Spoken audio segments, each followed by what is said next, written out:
Okay, so in this video, we're going to talk about algebraically how to find the equation of an inverse function.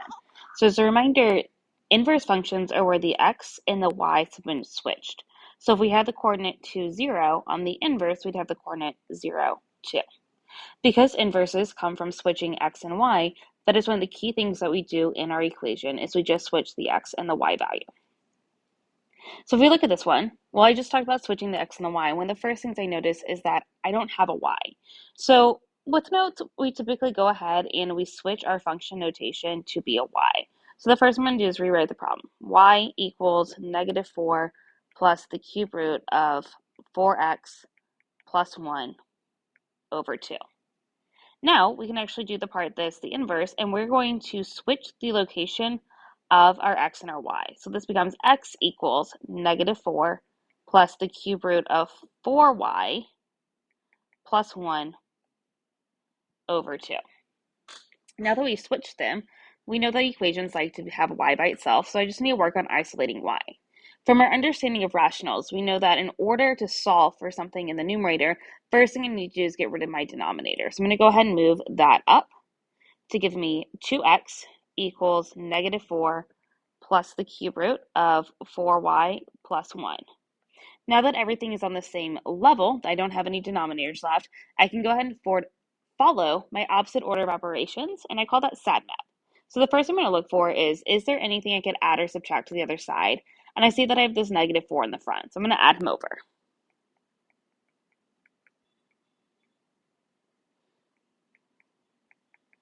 Now I ask myself, is there anything I can multiply or divide? And the answer is no. Everything is actually caught up inside of the radical. So for the dm part, there is nothing I could do. Now at the e, I'm ready to go ahead and get rid of the radical. We know that in order to get rid of a cube root, we cube both sides. So I'm going to write this side as 2x plus 4 cubed. On this side, the radical leaves, leaving me with 4y plus 1. Now, if we're following this, I'm in the parentheses portion. Well, everything that was underneath the radical was the parentheses portion. So we actually go back to the beginning and I say, now, is there anything I could add or subtract to the other side? And I came with that 1. So it's going to give me 2x plus 4 cubed minus 1 equals 4y. Now, I ask myself, is there anything I can divide or multiply to the other side? And I can see that I can get rid of that 4 via division. So we get y equals 2x plus 4 cubed minus 1 divided by 4. The very last step that we always want to be careful with inverse functions is the naming. If this guy was g of x and this is its inverse, then we're going to rewrite it as g to the negative first power of x.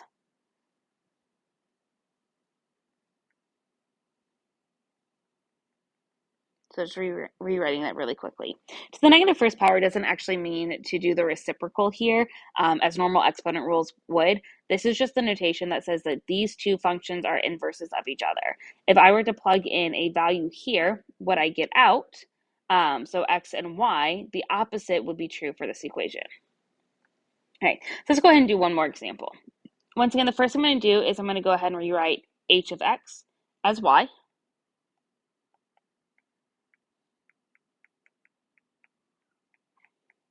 Now I'm ready to actually do the inverse portion, which is to switch the location of those two.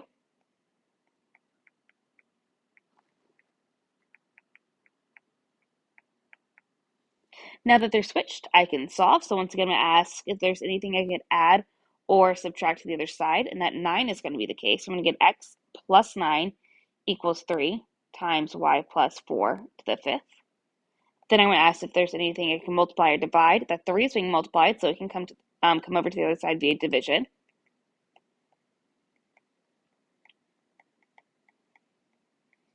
Now I'm ready to get rid of the exponent of 5. I'm going to do that by taking the 5th root of both sides. By taking the 5th root of this side, it just gets rid of the exponent.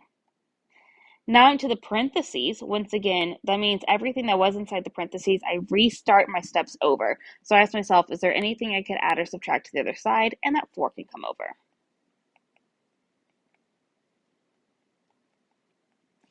And because it's coming over last, it is not inside of the radicals on the outside here. Last step, once again, is to rename. This was originally h of x, so my final answer needs to be h to the negative 1 of x.